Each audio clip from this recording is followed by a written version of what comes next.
Alright guys, BLM here, back with a new video. In this video, we're back talking about Survivor South Africa, Return of the Outcasts. Now that we're at the halfway point of the season, we're also just getting to the merge phase of the season, so this is the perfect time for this video. So here, I'll be talking about my thoughts on the season so far, following that up with my thoughts on each of the players that have been booted so far, and wrap it up by ranking the remaining players left in the game on how likely I feel like they are to win the game.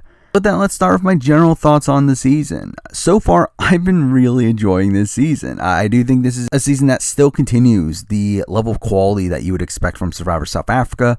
And while I was very hesitant on the adjusted schedule to where now we're getting 4 episodes a week, 24 episodes, I do feel like it has worked out for the better. I mean, there are still some weird structural things with the episodes where challenges happen very early on in the episode. So most of the content with the tribe that doesn't go to tribal is spent after the challenge, which is kind of weird. Also, we are getting these non-elimination episodes, but no non-elimination rounds, which actually makes it okay to me, especially because this isn't a Survivor US situation where we're getting weekly episodes. We're getting 4 episodes a week, one every day, Monday through Thursday, and I think because that makes the structuring a lot better, especially because we're never ending it with a non-elimination episode, which I think allows the season to still keep its momentum. And really, again, this season has turned out pretty strong. It is incredible to see some of these players back, especially some of these people that I've never thought we were going to see back, and some of these people flourishing in the game while also still providing some really interesting gameplay, some pretty surprising rounds of gameplay as well. And while, again, this is Survivor South Africa, so it is less likely to truly blindside you, where, again, the editing style of Survivor South Africa is one where it's more so just showing you how the season played out, more so than trying to trick its audience. And through that, again, I do feel like most of these votes were very for Shona. I think really outside of the Shona vote, you had a pretty good sense of who was going home by the time the votes were read. But the votes themselves are still very interesting, and again, it allows the storytelling of the season to really excel as well. So to me, it's not that major of an issue here. Really, overall, again, still really enjoying this season, as I expected to. Really on par with the previous recent SA seasons, though obviously having a bit more investment in these players due to the fact that they are returning players. Well, then let's start talking about the players themselves, starting with the eliminated players, and we'll be running through them in the order they were eliminated, starting off with the first boot of the season in Chappies, which I was very worried coming in for Chappies, especially after all the pregame press was through. It did feel like Chappies was clearly the biggest target on the board, and he had some people directly coming for him, and surprisingly, it wasn't those people that end up taking him out, where Shane was someone that was so big on his anti-Chappies sentiment. Yet surprisingly, Shane's one of the few people that wasn't in on the plan. But really, I mean, again, Chappies, I think he had such a big target coming in the season, almost won the season, the only person to be 1 round away from the final, and also was literally the star of just the previous season. To me, Chappies just had such a massive target to overcome here that while he didn't play fully optimally here, I do think actually it started off better than I thought it would, and then obviously came crumbling down afterwards. Next up, we got PK, and I was disappointed to lose PK so early here. He did seem to mellow out a bit in terms of his gameplay, but through that, again, I was just disappointed to see him kind of go out in a whimper here. He did have one of the quieter edits of the boots here, and really just didn't get much time to shine on this season. I did feel like that was kind of underwhelming. Though he's another one that, again, I don't think he necessarily played that poorly, but I do think a lot of pregame relationships did factor into his eventual boot here. Next up, we're on to the massive string of pre-mergers, where another post-merger wasn't booted until the most recent episode, which is kind of insane. But next up, we're moving on to Tanya, and what is there to say about Tanya? I will say that for most of the pre-mergers here, it was surprising to me to see almost everyone just stay the same, despite how much talk there was from these pre-mergers about how much they've changed and how much they were going to learn from their previous experiences. They, for the most part, all played almost exactly the same, and Tanya is one of those examples. Someone that tried to play a different game but just couldn't, and really this was a pretty bad run. But then again, someone like Tanya is never going to really do that well. But I do think this season, with her being the first boot from her tribe, and even last time around she was going to be the first boot if she wasn't saved by Island of Secrets, I do think Tanya's probably up there with one of the worst players in the history of Survivor SA at this point. Next up, we got Tevin. And I was so disappointed to lose Tevin so early. I mean, I had pretty high hopes for Tevin coming into the season. While I did feel like he had the biggest target out of the pre-mergers, it did feel like he was well positioned early on. But I do think that lack of threat management and also just the inherent threat that he is coming into the season obviously greatly factored into his eventual boot here. Again, so disappointing to see him go home so early because I do think there's a lot of untapped potential in Tevin, where in his 2 boots now, I don't feel like he's done that much wrong. So again, disappointing to see him go out so early here, but did lead to another pretty fun blindside on him.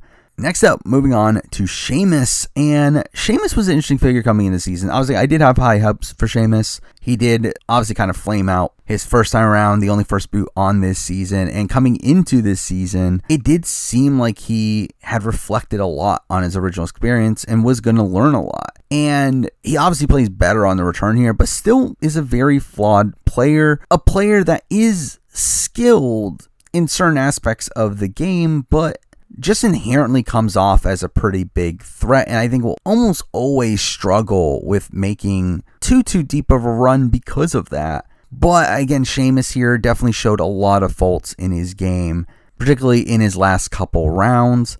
And again, I was disappointed to see him go home so early, especially because, like, again, you could tell how much he needed this. Like, it felt like this was something that meant a lot to him, and considering the dark place that he talks about that he went to after his first season, again, disappointing to see him go home so early, but then again, he also seems to have become content with this run, so at least there's that.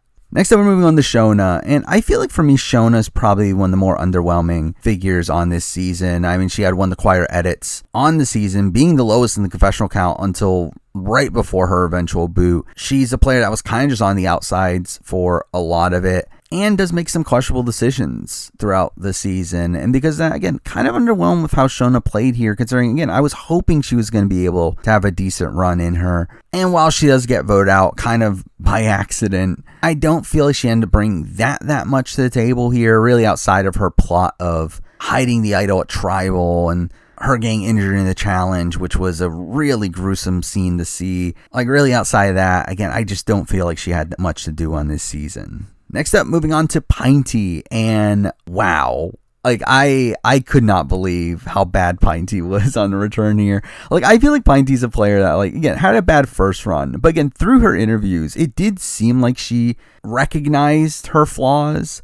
And I really thought on the return here, like, while I didn't expect it to go well, I did expect her to learn, but it turns out she learns nothing. She is exactly the same person, playing the exact same game, and is just on a season that is slightly better suited to her, but even then is still a pre-merge boot here, is still the first vote out after swap, mainly for reasons of her just not being liked, of her being annoying to live with. And to me, this is another sign that I think Pinty is another all-time worst player for Survivor South Africa. While she is someone that could easily be carried to the end as a GOAT, the fact that she wasn't on this season due to how much people did not like spending time with her, I think is a massive indictment on her game. I really think she is a pretty bad player here. Next, I'm moving on to Teresa, and Teresa is an interesting case here where coming into this season, I thought Teresa was in contention for worst player of Survivor South Africa. I really feel like she played abysmally on Immunity Island, but I always had this like glimmer of hope that there was some potential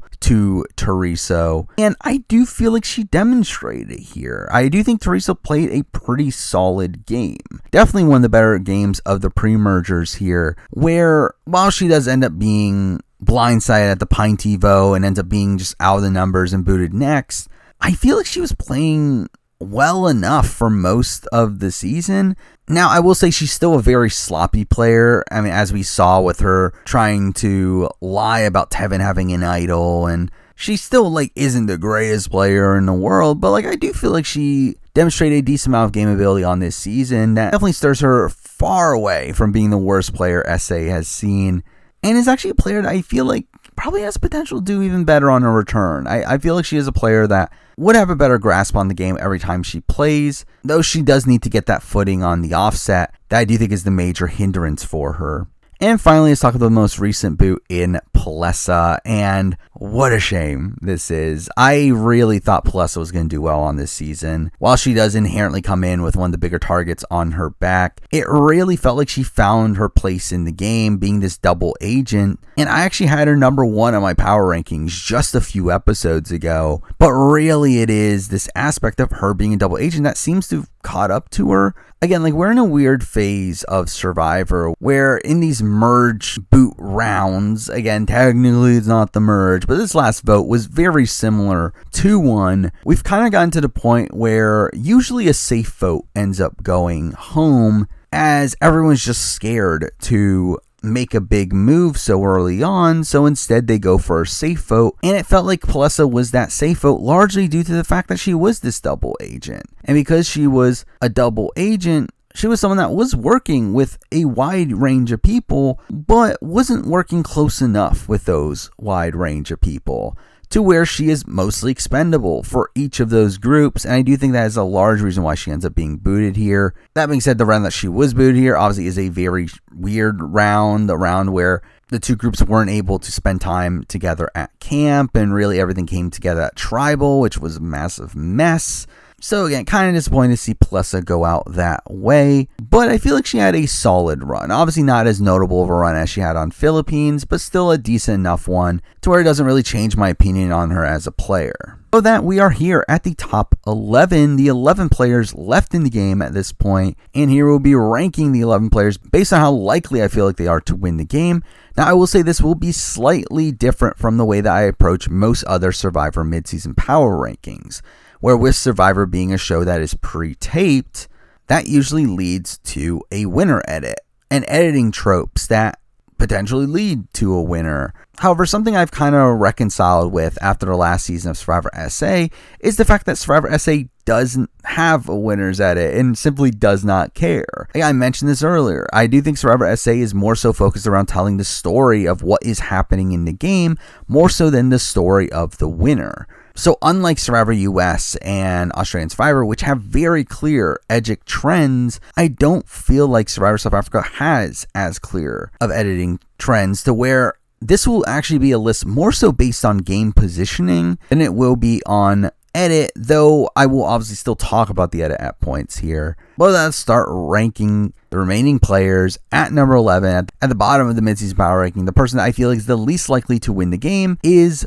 Killarney. And this is a weird spot because, like, obviously Killarney is pretty safe in the game. I feel like it's very unlikely Killarney goes home until the mid-merge at best. However, I also don't feel like Killarney's getting to the end. Like, she is someone that is openly being talked about as a GOAT. Someone that no one thinks is going to win the game. And I feel like on a season like this, Return of the Outcasts, a season that is the first All-Star season of the show, and with the season of returning players all strategically minded, I do not think they will let Killarney win this game. I think whoever sits next to Killarney in the final two will win the game. However, again, I think because of that concept, I don't think Killarney's getting to the end. I feel like she's too blatant of a GOAT to where people are going to want to take her out in a similar way that they took out like Abu Maria in Survivor Cambodia. I just do not think that they're going to let Killarney get all the way to the end. And the fact that she has, again, no win equity at all, I just have no faith in her winning the game. So while she does have longevity here, she's not winning, so she's here at number 11. Now number 10, moving on to a batch of players here that I think are the biggest threats come into the merge. I very much expect these next few people to be the first few boots after the merge. While some of these people have like decent win equity if they were to somehow squeeze their way to the end, I just feel like that is so unlikely. And at number 10, we have Toni. Now, Toni's an interesting case because like obviously there's a lot of talk about how emotional of a player Toni is, but then at the same time, there's a lot of talk about how Toni is the leader of her alliance. And I think those are conflicting traits here to where, again, like I assume she would win if she were to get to the end against most people. Like while the emotional nature of how her game is perceived can be a hindrance to her jury potential, I do feel like the fact that she is looked at as the leader of her group is such a massive pro for her, but I just don't think she's getting there. Again, I think it's a tough road. Again, there's already so much talk about how much of a leader figure Toni is and not wanting to let Toni get her way. Also, we do have the fact that Toni's alliance is kind of in a weird spot now. They obviously let go of one of their numbers in Palesa, And while they're not like dead in the water here, especially because it looks like the Breakfast Club might fracture and take out one of their own numbers, I just don't know how much faith I have in this Toni group to really hold control after the fact. It just feels like the full package holds so much leverage in this game that I just do not see Toni getting to the end. I feel like she is going to be a boot within the next few rounds. But if she were able to squeeze her way to the end, I think she is a somewhat likely winner, but don't see it happening. And because that, she's here number 10. Now, number 9 is another person that seems to have some leverage in the game and someone that, again, I think could win a jury vote if they were to get to the end, but I just think it's very unlikely. And that person is Dante. And again, Dante is someone that is probably one of the most changed players on the return here. Again, I talked about a lot of players ending up playing the same, and I feel like Dante's a player that really did change up his game. He is a much more aggressive, domineering figure on the return here than he was the first time around. And if he was someone that was able to hold on to that control, it would be a very impressive game here. The problem is that no one really wants to work with him at this point. While he is at the merge now and is reunited with someone like a Felix, really, that's almost all he has left. I mean, like, he is in the Breakfast Club, and that does seem to be an alliance that has some merit to it. But at the same time, we see so much from the likes of Meryl and Marion talking about taking out Dante. Really, his threat management has just been pretty abysmal here, to where he is the very clear target on the board coming to the next round. Now, I will say I would not be that surprised if he survives it, but even then, I don't know if they will take the direct shot right away here. But I do still feel like no matter what, Dante's not long for this game. I do think he is going to be booted in the early merge here. But if he were to somehow squeeze his way to the end, he is a probable winner, especially if he's not against some of these more affable figures. But at the end of the day, I just do not have faith in Dante getting there. So he does have to land here at number 9. Now, number 8, moving on to someone I did debate quite a bit with Dante, where I do think this person's win equity is a bit less than Dante. Considering it doesn't seem like many people out there respect this person's game at this point. But I have him above him because he is slightly safer, and that person is Shane. And I'm disappointed that Shane has to be this low. Obviously, Shane is someone that I was so excited to see back. However, I feel like Shane is a player that seems to have learned nothing from his last time, but has also like doubled down on the negative elements of his game. He's just a guy that comes off so smarmy, and despite the fact that like coming into the season, so many people wanted to work with Shane, surprisingly so.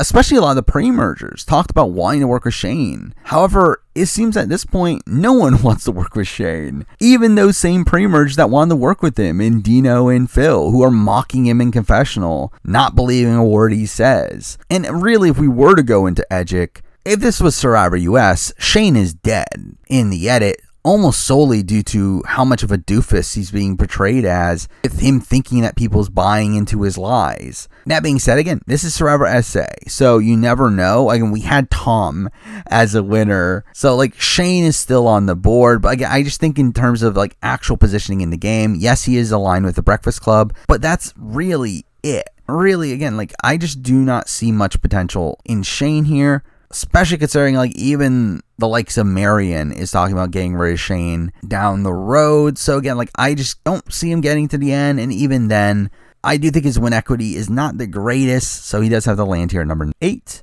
And number 7, moving on to a player that I would say this person is lower on the list almost solely due to their connection to a certain other player. And at number 7, we do have Felix. And again, Felix is here because of his connection to Dante. And I would not be that surprised if Felix is the next boot. Largely due to the fact that he is connected to Dante, someone that his own alliance wants him out. But again, I feel like in this modern era of the show where you rarely take the direct shot first, I do feel like they're going to try to weaken him through taking out Felix instead. And because that, I think this next round is a major danger spot for Felix. However, if he were to make it through that, I think he also is in a decent spot. Now, I do think he needs to move through the game pretty dynamically to have a path to the end and also to end up winning a jury vote. But I do think it is a possibility still, especially with people like Dino and Phil that's still in the game. He also has connections to Toni and Taegen, and also has connections to Dante and Meryl, and seemingly Steffi by her words. So it's like, it does feel like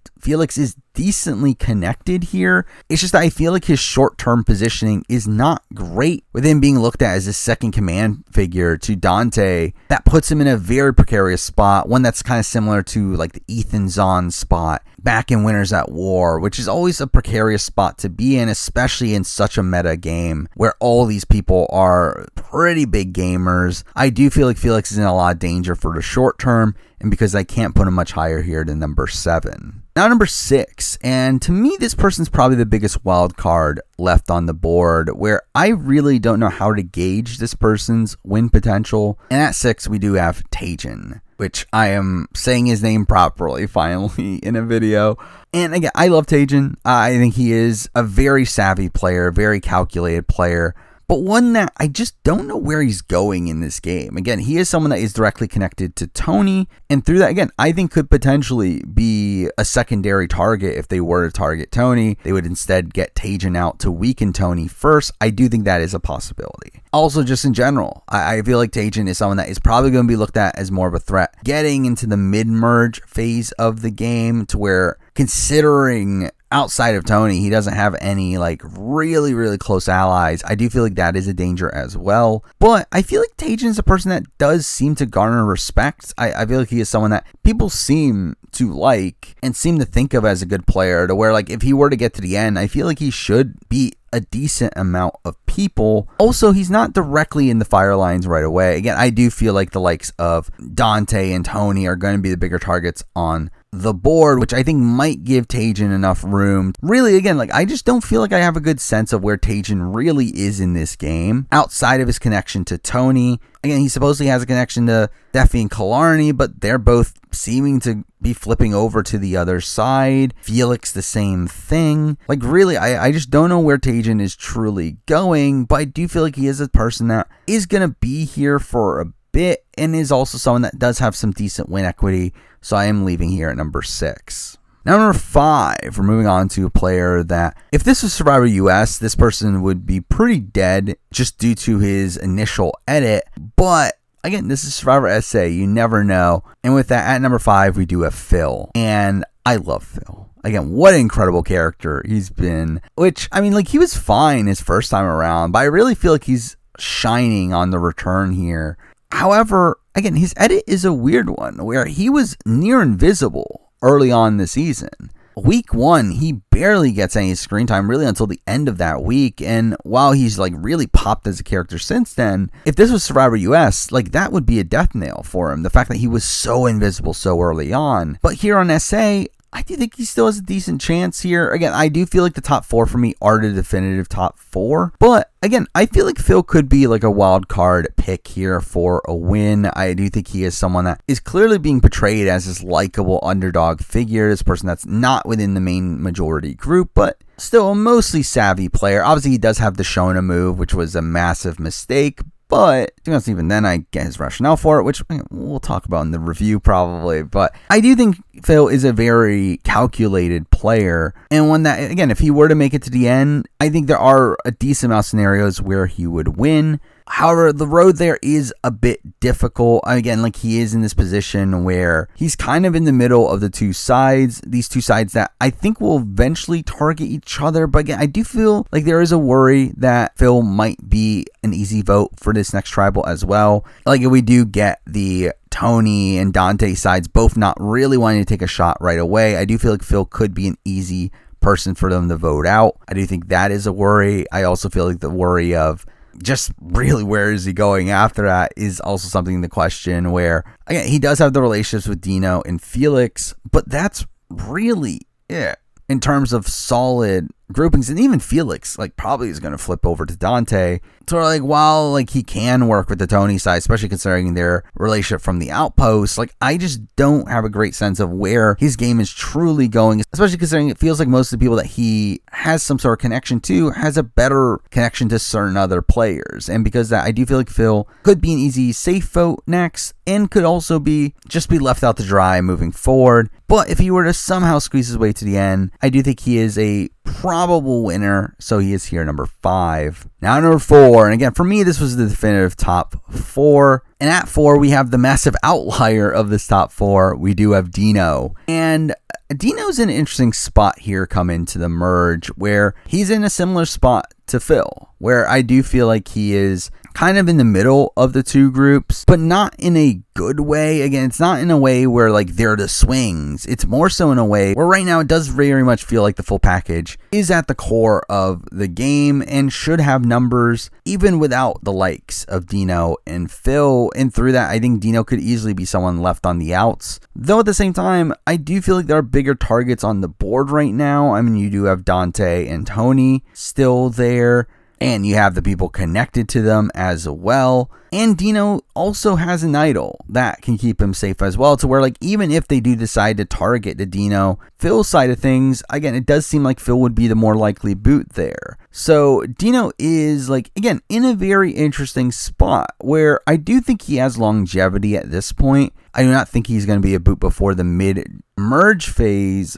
but at the same time, still has a hard road to get to the end, but I think is also probably one of the bigger jury threats on the board. I think he is someone that seems to be very well respected as a player, constantly talked about as a big threat, constantly talked about as this big super fan of the game that knows the game inside and out. Also seems to be a very affable figure in the game as well, to where he seems to have pretty decent relationships on this season, and even came into the season with a pretty solid reputation as well. So again, those are all massive pros for Dino. However, again, I do feel like his path to the end is looking a bit rocky, especially considering how much control it seems like the full package has. And because, again, I do struggle seeing Dino actually winning here. I do feel like more than likely, if I were to truly guess, I think he is going to be this kind of late game boot that is this like fan favorite figure, but someone that doesn't quite make the end. Maybe someone in the vein of like a Rick Devens, like this guy that has a really big underdog run, but can't quite reach the very end. But again, if he were to squeeze his way to the end, I do think he is a very likely winner, because that Dino's here number 4. And now the top 3, which if you can tell, the top 3 is the full package. It is Marion, Meryl, and Steffi, and this was pretty solidified for me. While I do feel like the last few episodes have been rocky here and there for this group, I do feel like after this last vote where Palesa went home and them now being re-solidified, and also some of the events of the last episode, I feel like they are clearly back on top. I feel like they do hold a lot of control, where through their 3, obviously have the Breakfast Club. They also seem to be able to pull in numbers of Felix and Killarney. They also have connections to Dino and Phil. And while certain members have a hostile relationship with Toni, I do feel like there is some connective tissue to that group as well, to where, again, like they are 100% the best position in the game here coming to the merge. However, we do still have to order them, and I'll be honest, the order here was very easy. But we are going to be starting it off with number 3 here. The bottom ranked of the full package for me ends up being Meryl, which is interesting because while I did feel pretty solid about her being the bottom of the 3, I do feel like there is a serious argument for her being the most likely winner of the 3. Where, again, the way that Survivor SA typically edits is, again, more accurate to the season itself. However, if we are trying to look at trends, looking at how Nicole was edited in the last season was very similar to me to how Meryl was edited early on in the season, where Nicole was someone that never had a big presence in the season, but was a constant presence. She had at least one confessional every episode, even in the pre-merge, in a position where she had no reason to be getting content there. And I feel like Meryl was in that very similar position for a lot of the pre-merge section of the game until she recently really spiked in content. We obviously have her seeming to get a lot of the credit for the Palesa vote here, which I think is a beneficial thing for her edgically. But again, this is Survivor South Africa. I don't think there is a solid edit. Where again, like if I was solely going off of edit, I do think I would put Meryl at number 1, especially considering the top 2 would be a lot more predictable of winners on the offset. However, considering that's not super solid, I will still have Meryl here at number 3 based on her current game position, where I do think she is the worst position of the full package here. First, we do see Steffi and Marion have a solid final 2, both seemingly loyal to each other, to where that obviously inherently leaves Meryl out at that point. Also, we do have Meryl already being talked about as a big threat, talked about how social of a player she is. In this last episode, we already had the likes of Dino and Phil talking about targeting her. And the fact that that is such an obvious thing coming into the merge here, I do think that is a danger for Meryl as well. I do think Meryl is already having this reputation as a massive player. The thing is, like, again, if she gets to the end, I think she's a shoo-in to win. I think Meryl might be the biggest jury threat on the board at this point. But again, are they going to let her get to the end? I don't think so. To where, while the full package, again, has a lot of control in the game at this point, I do feel like Meryl is the least influential of those three, and is also not as well positioned. Now, she could change that, where, again, we get talk about how Dino and Phil are assuming that Killarney and Meryl are going to get along, and that Meryl's going to be able to pick up Felix as well, and, like, for all we know, coming to the next episode, Meryl becomes this kingpin and really runs the game from that point forward. But, like, at the point that we are right now, it does seem like she is being slightly outplayed by the likes of Marion and Steffi, who are just better positioned than her, and are also not being talked about as big of a threat, to where I don't feel like they're going to have as many eyes on them as Meryl will have moving forward. Where, again, like, I don't think she's an immediate boot. I do feel like, again, the likes of Dante and Toni are more likely boots right away. But I just feel like by the end game stretch of the game, there's no way they're going to let her get too close to the end. And because of that, I do have to leave Meryl here at number 3. Now, at number 2, again, the top 2 for me were pretty obvious, but also the number 1 pick was very obvious. At number 2, we're going with Marion. And Marion's an interesting case here, where I had Marion number 1 for a lot of the season. I had her number 1 after the premiere. And while she's been hovering in 2 or 3 for a bit after that, I had her number 1 again throughout pretty much the entirety of week 2. And really, on paper, again, I think Meryl has an extremely strong edit, obviously getting the strategic content mixed in with this personal story as well, and also seeming to be decently positioned in the game, and having this final 2 with Steffi that does seem to be mostly solid. However, this all screams out to me as a bit too perfect. I mean, in a way, it does remind me of a Nessu from last season, to where everyone was clamoring over Nessu, talking about how perfect her winning edit was. However, that's why I felt like Nessu wasn't going to win, because even by that point, I recognized that Survivor SA typically doesn't give like these perfect winner edits.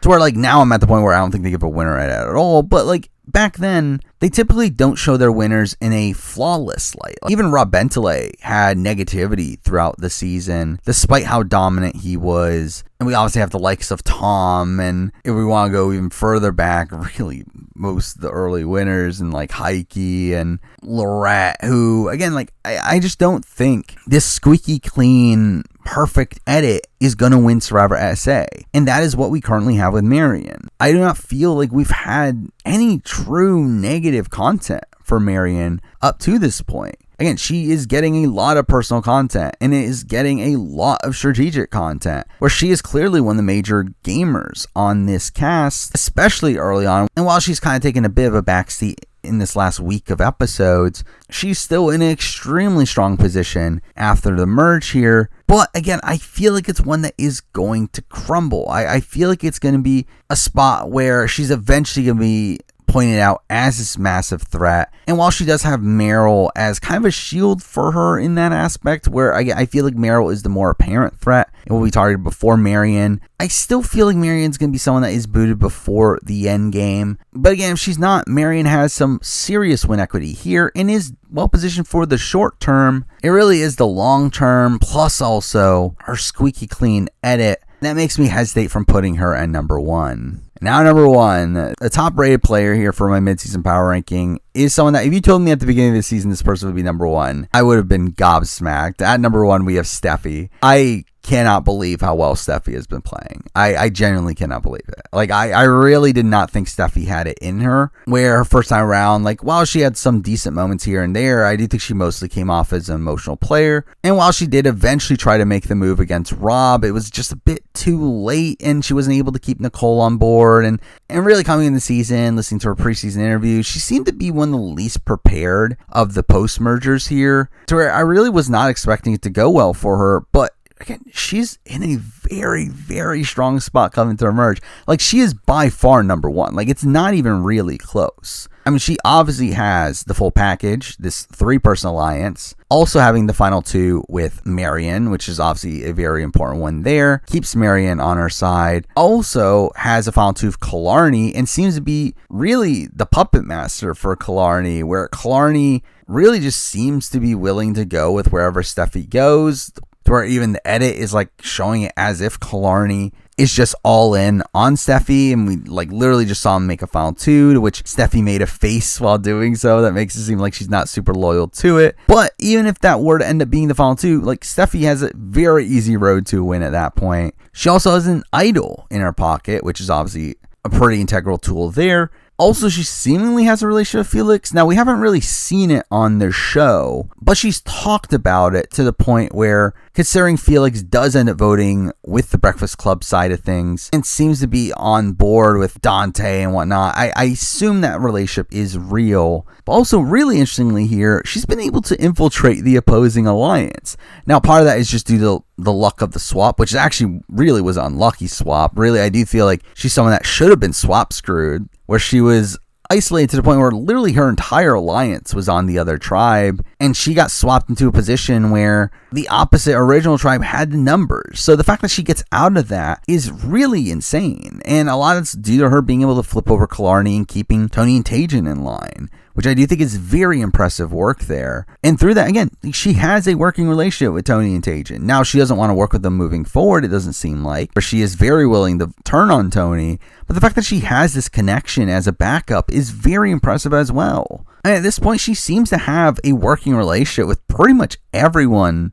on the board except for Dino and Phil, the 2 people she hasn't been on a tribe with. But considering her position in the game, and her being this power player, it would not be that surprising to see her be able to pick up those 2 as well, or take them out pretty soon to where it doesn't really matter anyway.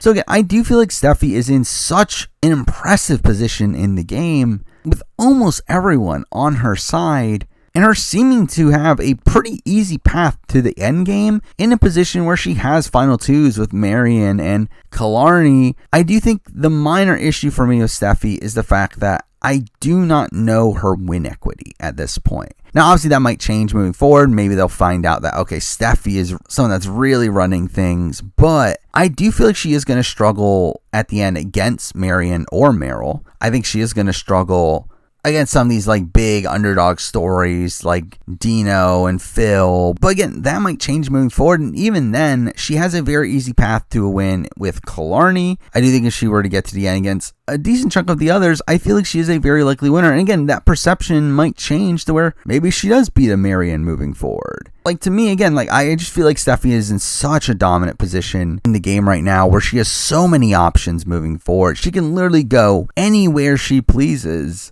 However, her loyal nature is something that I'm a bit hesitant on, but I would not be surprised to see her eventually get the killer instinct like she did in Secrets, where she flips on Rob. It's just that she would obviously have to be effective this time, but I feel like Steffi's in a very strong position in the game and is the clear number 1 for my midseason power ranking. But there we go. I mean, that is my ranking of every player left in the game for Survivor South Africa Return of the Outcasts. Now, moving forward, obviously, I will be doing a review and player ranking of the season when it's finished, which is somehow only 3 weeks away, which is insane to me. Obviously, we have other shows going on as well. I mean, next week will more than likely be the Big Brother 24 mid-season power rankings, so stay tuned for that. We have other shows I'm covering. We have other shows I'm going to do reviews of later on down the road, like American Ninja Warrior and Challenge USA. Obviously, if you want to hear my thoughts on the season as it's currently airing, you can follow me on Twitch at twitch.tv/TheRainReview, where I stream every Wednesday and Sundays, where we obviously talk about a wide range of topics. Also, a minor thing I guess I should mention here is the fact that I've ended up turning on membership on this channel. Now, I'm not doing anything with it really as of right now. There's literally one tier available, and it's a 99-cent tier that is literally just transferring over my badges and emotes from Twitch over to YouTube. To where if you subscribe to that tier, that's obviously what you're going to get. I would like to expand on this moving forward, though I'm kind of waiting until I have a bit more free time to do that, considering how much stuff is going on right now. But just wanted to give a minor announcement to that here as well. So again, obviously quite a bit going on, so stay tuned for all those things. But for now, that's the video. Thank you for watching.